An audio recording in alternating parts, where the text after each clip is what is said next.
Okay, so are you ready to dive into a case that's fascinating and disturbing in equal measure? I am. The murder of James Bulger. Yes. This crime rocked Britain It did. back in 1993, and it still sparks debate today. Yeah. Just Yeah. imagine this. A 2-year-old vanishes from a Liverpool shopping center. Horrible. Sounds horrifying enough, right? It does. But what makes this case truly chilling is that the perpetrators were two 10-year-old boys, Right. John Venables and Robert Thompson. Yeah.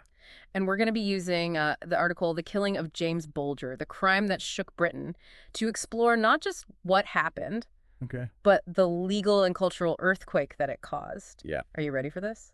I think so. It's a case that gets to the heart of so many uncomfortable questions about the nature of good and evil Yeah, and just how early those lines can get blurred. exactly. Yeah. It forces us to re-examine our assumptions about childhood innocence. It does. So February 12th, 1993, Right? James is at the Strand shopping center with his mom, Denise Fergus, just a normal day out. Yeah. And then boom, he's gone. Gone. Security cameras catch Venables and Thompson leading James away. Yes. And the article mentions that they actually considered abducting another child before targeting James. That's right. Pretty chilling stuff. What's fascinating here is this element of randomness. Yeah, It could have been any child that day. right. It really underscores the vulnerability of children in public spaces, and it forces us to ask, how much can we truly control their safety? It's a terrifying thought. Yeah, it is. And then these two boys, barely out of elementary school themselves, Yeah. walk James for 2.5 miles. I know. 2.5 miles. It's unbelievable. They must have passed so many people. They did a staggering 38 witnesses reported seeing James with his abductors, Wow. yet no one intervened. Really? This is where it gets really interesting psychologically speaking. Yeah. This case is a stark example of the bystander effect in action. The bystander effect. Have you ever heard of that? Absolutely. It's that phenomenon where people are less likely to help in an emergency if others are present. That's right. Everyone assumes someone else will take action. Exactly. And in this case, that inaction had tragic consequences. Yeah. It raises questions about individual responsibility and whether something as simple as speaking up could have changed the course of events. Wow, that's heavy stuff. It is. It makes you wonder if we would react differently if faced with a similar situation. Yeah. Eventually, the boys took James to a secluded railway embankment.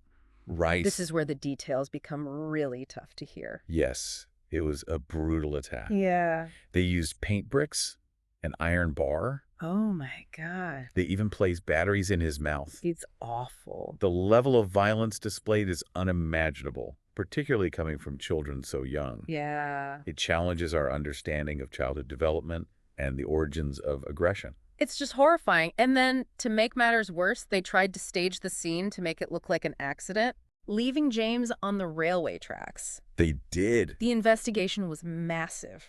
Huge. One of the biggest in British history. One of the biggest in British history. Yes. Okay. So initially, the police were focused on finding an adult perpetrator, That's right. which, given the brutality of the crime, is understandable. Given the brutality, it's understandable. It was the CCTV footage that became the turning point, Right. revealing the true culprits. The true culprits, yeah. Two young boys. Yeah, This discovery sent shockwaves through the nation. it did. I bet. Okay, so Venables and Thompson are arrested. Right. They confess during their interviews. You do. What was the public reaction at this point? It was a frenzy. Can you imagine the media storm? This case tapped into a deep societal fear. Yeah. The potential for evil lurking beneath the surface of childhood innocence. Right. The media coverage was intense, bringing the issue of youth violence to the forefront of national conversation. Wow. It's like something ripped from a nightmare. It is. And then the trial. Right. They're only 11 years old at this point, but tried as adults. That's right. What a controversial decision that must have been. It was incredibly controversial, sparking a fierce debate about the age of criminal responsibility. Yeah. The evidence was overwhelming. CCTV footage, witness testimonies, and forensic evidence tying them to the scene. Okay. The verdict was guilty of murder, Wow. a verdict that sent shockwaves through the nation. Guilty at 11 years old. That's I can't even process it. It's heavy stuff. And the sentence? They were sentenced to indefinite detention at Her Majesty's pleasure, Wow. a term that signifies the severity and unique nature of their crime. Unparalleled in British criminal history were the judge's words right. They were. Heavy stuff. Heavy stuff. Yeah. But this is just the beginning, right? Oh, yeah. I mean, the impact of this case went far beyond the courtroom. Absolutely. This is where things get even more complex. Right. And the real societal impact starts to unfold. I'm ready to hear more about that. Yeah. But for now, let's pause here. Okay. And we'll pick up the story of the aftermath and the broader impact in the next part of our deep dive. This is good. Okay. Yeah. All right, so we've laid out the horrifying details of the crime itself. We have. Now let's shift gears and explore the aftermath and the ripples this case sent throughout British society. Okay. Indefinite detention at Her Majesty's pleasure. Yeah. It has a kind of ominous ring to it. It does. But how did the public actually react to that sentence? Well, it was a mixed bag, really. Okay. Some felt it was fitting, given the severity of the crime. Right. But there was also a massive wave of outrage. Yeah. Particularly from those who felt it was too lenient, considering the sheer brutality of what Venables and Thompson did. Right, because this brings up a huge debate. Yeah. Like, the age of criminal responsibility. It does. Was trying them as adults the right call? It was definitely a controversial decision. Yeah. The case threw a spotlight on the complexities of the legal system when dealing with children who commit such horrific acts. Yeah. It forced society to reevaluate how we define culpability and where we draw the line between childhood impulsiveness and calculated cruelty. I can only imagine the conversations this sparked around dinner tables and in Parliament. Oh, absolutely. And what about the parents? Yeah. Where does parental responsibility fit into all of this? That's another layer of complexity. Yeah. The case undeniably raised questions about the role of parents in preventing such tragedies. Right. Were there warning signs missed? Yeah. Could different parenting strategies have made a difference? It's a sensitive issue. It is.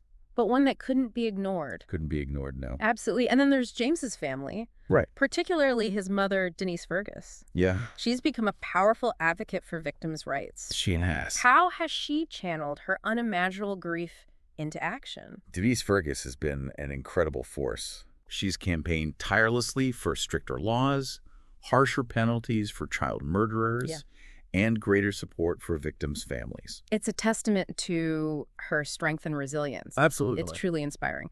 But let's talk about what happened to Venables and Thompson. Yeah. They were eventually released in 2001, right? They were. After serving 8 years. Yes, and that release was met with another wave of public outcry. I bet. They were granted lifelong anonymity and given new identities. Wow. To many, it felt like a slap in the face. Right. How could these boys who committed such a horrific act be given a second chance? Yeah. A fresh start? Yeah. The public wrestled with the idea of rehabilitation versus the need for justice and the fear of reoffending. And then, of course, there's the added layer of complexity with John Venables reoffending. That's right. He was convicted in 2010 and again in 2018 for possessing child pornography. His subsequent convictions for child pornography offenses reignited the debate about whether rehabilitation is truly possible in cases like this. Yeah. It forced society to confront uncomfortable questions. Did the system fail Venables? Yeah. Was he ever truly remorseful? Right. Or was he, as some argued, always predisposed to darkness? It really challenges our understanding of human nature, doesn't it? It does. Can someone truly change after committing such an act? That's the question, isn't it? And what about Robert Thompson? Yeah. We hear so little about him. Yeah, we do. Does that silence mean he's truly reformed?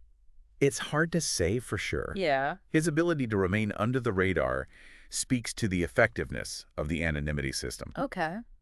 But it also leaves us with unanswered questions. Yeah. It raises ethical concerns about the balance between protecting the public Yeah. and giving offenders a genuine chance at a new life. Right. Where do we draw the line? It's a constant tug of war, isn't it? It is. Individual rights versus public safety. It is. But beyond these specific individuals, Right. this case had a much broader impact on British society. It did.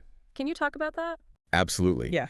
The James Bulger case acted as a catalyst for legal and social reform. Okay. For example, it fueled calls for changes to the age of criminal responsibility, Okay. prompting discussions about how to better address youth violence and delinquency.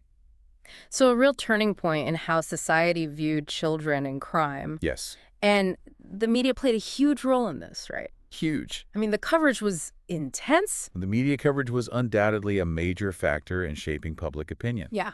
It brought the case into everyone's living rooms, prompting discussions about the ethics of reporting on crimes involving children. Right. Were some lines crossed in the pursuit of a story? Yeah. Did the coverage exploit the tragedy? It's a tough call. It is. You have the public's right to know, Yeah. but you also have the responsibility to protect the victims and their families. Yeah, It's a tightrope walk, for sure. it is. This case continues to permeate British culture. It does. I mean, books, documentaries, even art installations have been inspired by it. Yeah. Why does it still resonate so strongly, even decades later? I think it's because the Bulger case taps into something primal. Okay.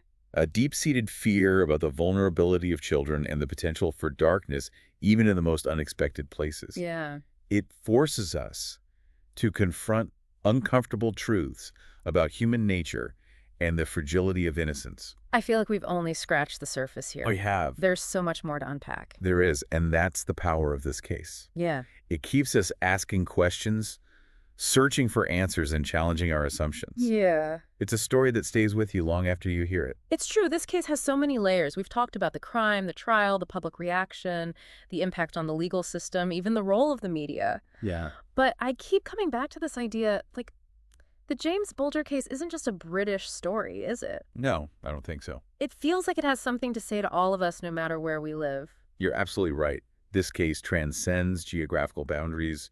It raises universal questions about the nature of evil, the limits of justice, and our responsibility as individuals and as a society to protect the most vulnerable among us. And it makes you think, what would I have done in that situation? Right. Would I have been one of the 38 people who saw something but didn't act? It's a chilling thought. It's a chilling thought, it is. It is. And it speaks to the power of this case to make us look inward and examine our own values and beliefs. It goes. It forces us to confront the possibility that we too are capable of inaction in the face of wrongdoing. Yeah. So what can we learn from this? Right. Is there a takeaway, a lesson that we can apply to our own lives? I think one of the most important takeaways is the power of individual action. Okay. This case highlights the fact that even small acts of courage, like speaking up when you see something wrong, can have a profound impact. Right.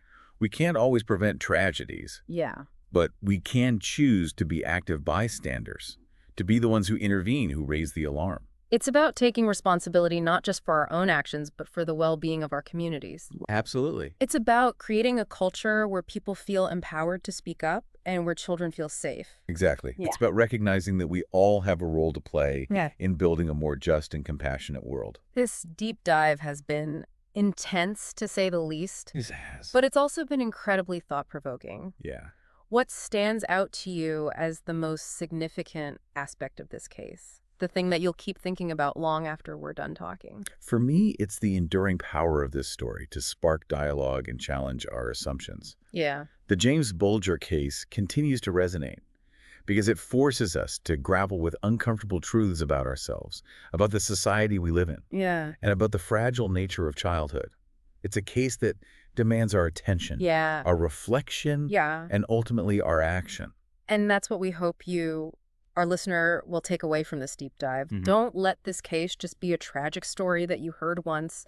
Let it spark conversations, challenge your perspectives, Right. and maybe even inspire you to make a difference in your own community. Because the search for forms answers the pursuit of justice and the commitment to protecting children. That's the real legacy of James Bulger. Thank you for joining us on this journey. We hope you'll continue to explore this case and the many questions it raises.